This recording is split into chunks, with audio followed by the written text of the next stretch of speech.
नमस्ते। अब आइए हम लोग प्रारंभ करने वाले हैं पंचदशः पाठः और पाठ का नाम है दिलीप वर्णनम। दिलीप वर्णनम।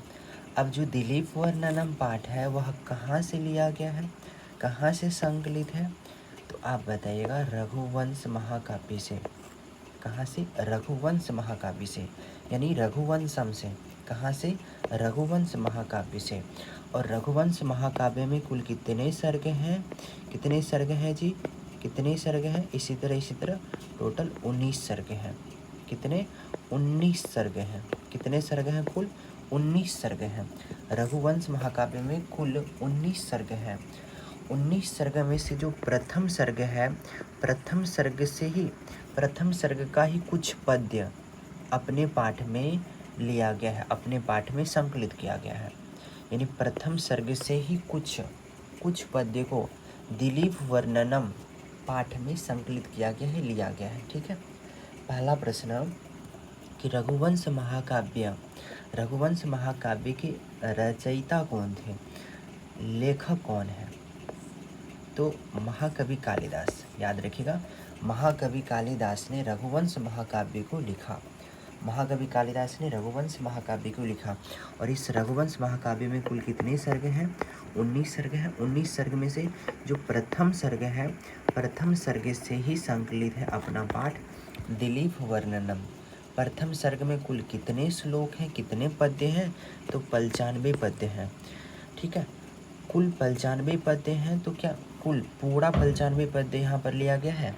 तो आपका जवाब होगा नहीं। कितने पद्य हैं यहाँ पर देख लीजिए। कुल 14 पद्य को लिया गया है। ठीक है। कुल कितने पद्य को लिया गया है? 14 पद्य को लिया गया है दिलीप वर्णनम पाठ में जो कि रघुवंश महाकाव्य के प्रथम सर्ग से लिया गया है। और प्रथम सर्ग में कुल 95 श्लोक या फिर बोल सकते हैं पद्य है। इस 95 श्लोक इसमें नहीं लिया गया, बल्कि कुल कितने श्लोक यहाँ पर लिया गया है? तो देख पा रहे हैं कि 14 श्लोक को यहाँ पर लिया गया है। ठीक है। वास्तव में यहाँ पर राजा दिलीप के शारीरिक, नैतिक और प्रशासनिक गुणों का वर्णन है जो आज भी आदर्श माने जाते हैं। आइए राजा दिलीप के बारे में थोड़ा संक्षिप्त में समझते हैं। देखिए, याद रखिएगा आप कि भगवान सूर्य और उनकी पत्नी संध्या, इन दोनों का जब विवाह होता है तो विवाह के फलस्वरूप विवाह के बाद एक पुत्र का जन्म होता है जिनका नाम मनु था। क्या नाम था? मनु। ठीक है। तो अब ये मनु जो है ये सूर्य वंश के संस्थापक प्रवर्तक कहलाए, क्योंकि सूर्य के ये वंश है मनु। तो सूर्य वंश के संस्थापक हो गए, प्रवर्तक हो गए कौन? मनु। और जो मनु के पुत्र हैं वो कौन है? राजा दिलीप। ठीक है। और राजा दिलीप के जो पुत्र हैं वो कौन है? रघु। और जो रघु के पुत्र हैं वो है अज। और अज के पुत्र कौन है? राजा दशरथ। और राजा दशरथ के पुत्र कौन है? राम। ठीक है, ये ध्यान रखिएगा। भगवान सूर्य और संध्या से प्राप्त होते हैं मनु, और मनु के दिलीप के रघु, और रघु के पुत्र अज के दशरथ, और दशरथ के राजा राम। ठीक है। अब देखिए, ध्यान दीजिएगा। जो राजा दिलीप हैं उनकी जो पत्नी थी उनका नाम सुदक्षिणा थी। राजा दिलीप की पत्नी का नाम सुदक्षिणा। राजा दिलीप को एक भी पुत्र नहीं था, एक भी संतान नहीं था, जिसके कारण वो बहुत दुखी रहते थे।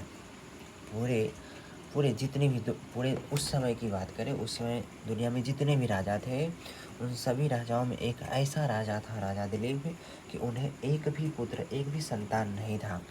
तो क्या करते हैं, जब उन्हें संतान नहीं था तो अपने जो कुल गुरु हैं महर्षि वशिष्ठ के आश्रम में गए। और जब महर्षि वशिष्ठ के आश्रम में गए तो महर्षि वशिष्ठ से प्रश्न करते हैं कि मुझे संतान नहीं है, इनके पीछे कारण क्या है, क्यों नहीं मुझे संतान हो रही है? ऐसा प्रश्न करते हैं महर्षि वशिष्ठ से। और महर्षि वशिष्ठ समाधि में जाकर जांच करते हैं कि सच में, परीक्षण करते हैं कि सच में इन्हें कोई संतान क्यों नहीं हो रहा है। तो उन्हें समाधि में ये दिखता है कि स्वर्ग से जब धरती पर, भूलोक पर राजा दिलीप लौट रहे थे तो उसी समय कल्प वृक्ष की छाया में बैठी हुई थी कामधेनु गाय। और कामधेनु गाय की इन्होंने पूजा नहीं की, उनकी परिक्रमा नहीं किए, परिक्रमा मतलब उनके चारों तरफ घूमना। कामधेनु गाय की परिक्रमा उन्होंने नहीं किया, जिसके कारण कामधेनु गाय गुस्से में आकर इन्हें साप दे देती है। इन्हें क्या दे देती हैं? साप दे देते हैं। किनको साप दे देती हैं जी? दिलीप को। राजा दिलीप को साप दे देती है कामधेनु गाय, ठीक है, जिनके कारण इन्हें कोई भी पुत्र नहीं प्राप्त होता है, कोई भी पुत्र की प्राप्ति नहीं होती है। अब चूंकि जो कामधेनु गाय है, ऐसा बता रहे कौन? वशिष्ठ मुनि बता रहे हैं, महर्षि वशिष्ठ बता रहे हैं कि जो कामधेनु गाय है वो वरुण के यज्ञ के लिए पाताल लोक गई है, वरुण यज्ञ के लिए पाताल लोक गई हैं। इसलिए वो क्या करे, कामधेनु की जो पुत्री है यानी उनकी जो संतान है नंदिनी की सेवा करें, और नंदिनी अगर प्रसन्न हो जाती है तो प्रसन्न होकर इनका शाप खत्म हो जाएगा और इन्हें पुत्र की प्राप्ति हो जाएगी। तो वैसा ही करते हैं राजा दिलीप, नंदिनी की बहुत सेवा करते हैं। नंदिनी गाय चलती हैं तो ये चलते हैं, वो बैठ जाती हैं तो ये बैठ जाते हैं, मतलब बहुत सेवा करते हैं ये राजा दिलीप। और उसके बाद प्रसन्न होकर उनका शाप खत्म हो जाता है और इन्हें रघु नामक पुत्र की प्राप्ति होती है। तो मनु के पुत्र हुए दिलीप, दिलीप के पुत्र हुए रघु, और रघु के अज के पुत्र हुए दशरथ, और दशरथ के राम हुए। अब राजा दिलीप के बारे में यहाँ पर वर्णन है आपके पाठ में, ठीक है। तो अभी के लिए इतना ही, धन्यवाद।